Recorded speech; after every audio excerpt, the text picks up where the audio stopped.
भक्ति के मार्ग में एक ही पुरुषार्थ है। हम सब भक्ति मार्ग के अनुयायी हैं। ज्ञान तो 4 पुरुषार्थ वर्णन करता है, आप सब परिचित हैं। लेकिन भक्ति के मार्ग में इन चारों को पुरुषार्थ न मान के भक्त लोग, भक्त के आचार्य कहते हैं, भक्त का एक ही पुरुषार्थ है और वह है परमात्मा की कृपा पर विश्वास। भक्त की जिंदगी में जो कुछ भी घटता है, साधना में, जीवन में जो कुछ भी घटित होता है, वह सब कुछ परमात्मा की कृपा से, परमात्मा की परम इच्छा से घटित होता है। जिसका ये विश्वास हो गया वही भक्त कहलाने योग्य है, वही भक्ति मार्ग पर चलने का पात्र है। तो हम सबका एक ही पुरुषार्थ है, परमात्मा की कृपा पर विश्वास। कुछ एक दृष्टांतों के माध्यम से साधकों इस तथ्य को समझने की कोशिश करते हैं। आज भी, फिर आगे भी थोड़ा जारी रखेंगे।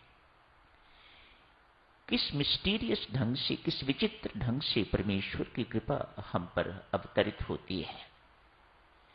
देवी परमात्मा के दर्शन तो किसी विरले को, करोड़ों अरबों में कोई एक व्यक्ति होगा जिसे परमात्मा का साकार दर्शन होता है। और ये मांग भी बहुत उचित नहीं है, चूंकि एक इस प्रकार का हिसाब किताब बना हुआ है। लोग समझते हैं कि परमात्मा का जिससे दर्शन हो जाता है, परमात्मा का साकार रूप जो जिसे दिखाई दे जाता है, वही भक्त है। वे बहुत उच्च कोटि का भक्त है। हम ऐसा क्यों नहीं मानते? परमात्मा वह दर्शन अपना चतुर्भुज भगवान, अनंत भुजा वाला, या स्त्री रूप में, नारी रूप में, नर रूप में, इत्यादि इत्यादि, वह तो किसी किसी को दर्शन होता है। अपनी कृपा का दर्शन तो वह हर एक को करवाता फिरता है। उसकी कृपा की अनुभूति, उसकी कृपा का दर्शन किसको नहीं होता? ऐसा महसूस करके तो आदमी संतुष्ट क्यों नहीं होता? मानो उसे परमात्मा की कृपा पर विश्वास नहीं है, अच्छा है। न जाने कितनी बार जिंदगी में अपनी कृपा का वह हमें बोध करवाता है। परमात्मा ने रक्षा की तो अपनी कृपा का बोध करवा रहा है। अदृश्य दिखाई नहीं दे रहा, रक्षा करने वाला, रक्षा प्रदान करने वाला दिखाई नहीं दे रहा, लेकिन आपके मुख से तो देवी वह कहलवा देता है, मम्मी, यदि आज परमात्मा ने मेरी रक्षा न की हुई होती तो घर में मेरी लाश आती आज, या मैं किसी अस्पताल में पड़ा हुआ होता। कौन करने वाला है?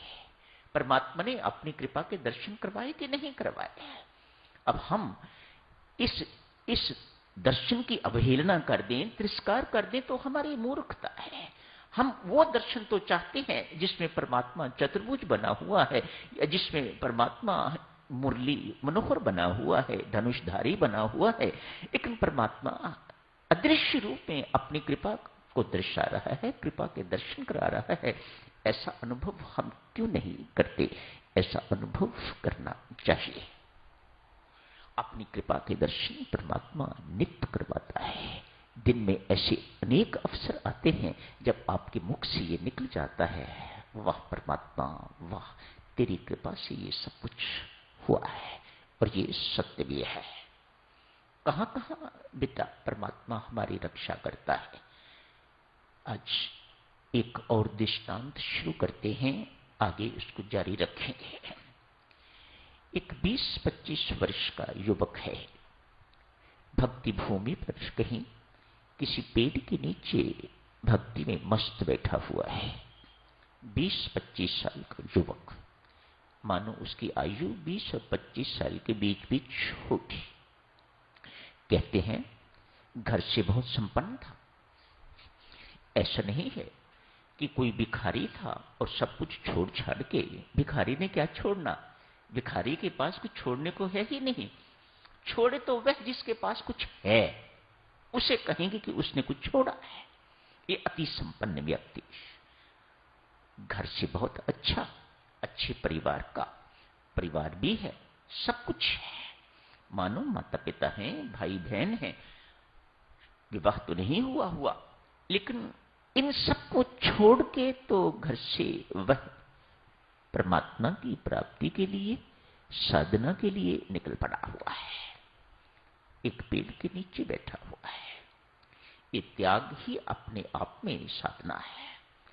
साधना अब शुरू करने वाला है, लेकिन परमात्मा ने तो जो कुछ वह करके आया है उसको भी साधना कंसिडर कर लिया है। ये भी तेरी साधना है। तू छोटा काम कोई नहीं करके आया, तू संसार को छोड़ के आया है, संसारियों को छोड़ के आया है। ये हर किसी के वश की बात है नहीं। अतएव परमात्मा जाते ही उसका रंग रूप बदल देता है, उसे उसके ऊपर अपना रंग चढ़ा देता है, उसके ऊपर भक्ति का रंग चढ़ा देता है, उसके ऊपर राम रंग चढ़ा देता है। वह एक आकर्षण का केंद्र बन जाता है।